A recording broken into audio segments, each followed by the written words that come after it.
Kaka burada ben size gurur verdim ben ona. Yok. Açıp vere. Dinleyeli. Короче 250 kişilik mihman çağırıp İstanbul'da e, Türklerden bular yani Türk nemelerde birazcık aslında böyle jirni bölümü Türkler gelmeli короче. Oturup bir toplantı edecektik. Yer tayinladık hem mezar tayinladık. Konsul canım başlayan. Son bir söyledim. Saparıklı falan diyelim. Konsul короче konsulun yerine işleşen bir aracı var bende. Türk var. Oraya diye короче давайте diye mezar diye öz aramızda çözelim şu toplantıyı diye bir şekilde diye admin edip olmayalım diye. Saparıklı falan diye. Gelmemiz bir ofiste oturuyoruz. Telefon Gronkus'ta dur. Saparıklı Anır'dan diye 3 milyon sonra olanlar diye. Reskineme geçti. Al 1 Capone'un milyon moduna değil mi? Al Capone'un moduna geçti. 3 milyon sonra olanlar diye. Özen diye yaman akıllı olun ay diye. Onun yalı telefonda zaten gürleşmeyin diye. Kağıza yazın diye. Hakiki maşenik de biliyorsunuz. Kağıza yazın diye.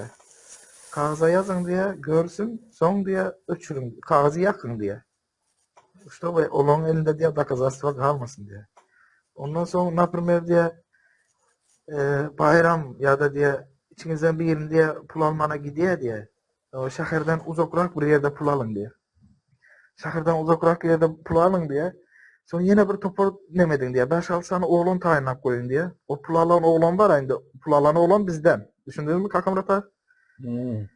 Pul alıp bir 20-30 metre yürüyenden sonra beyleki yine bir topar tayinladı ha. Olan barıp bunu yalandan bir iki şappa durup elindeki sumkanı alıp kaçmalı. Spontum düşündünüz.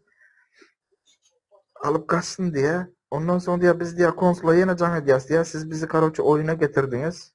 Bu balona karoçu yine de neme ekstra pul soracak. Düşündünüz mü? Tezlerden pazarlık edecek oluyor da pul sonra. Men kelleme de gelmiyor şu zatlar. Aydır bakın. Birden 3 milyon men de şöyle случай olsa men şu ulanacak şu zatları. Aydır. 3 milyon sonra diyor. 1 milyona çel düşüp bilyaniz diye bakan diyor. 1 milyona çel bakan düşüp bilyaniz diyor. Diyor ne diyor? Yattan çıkarma olanlar diyor. Kağıza yazın diyor kağıza. Yatıp. Hiç yerde sözlü sapşene zat yazışma diyor. Ondan sonra ikinci saparam son yalı yine bir ne meslek diyor. Son bayram ay ağam o diye birazcık yöne bayram birazcık vicdanlı da ne masa. Ay ağam o birazcık tersirekle bize olmaz da evet bir gün bir yerde gep çıkar zaten ise bayrama reskine etti biliyoruz be. Bayramın kulağına yakyan gep ayttı. Ne dedi? Bayram can dedi. Seni çıngıstırma. Sen ayağın aşağına bir sen kara avcı alıp verem dedi. Ne mal veren dedi?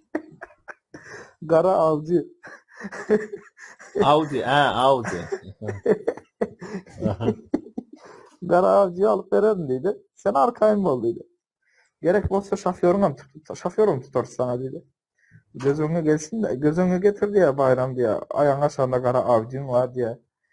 Avcı A5 var diye. Önünde şoförün var diye.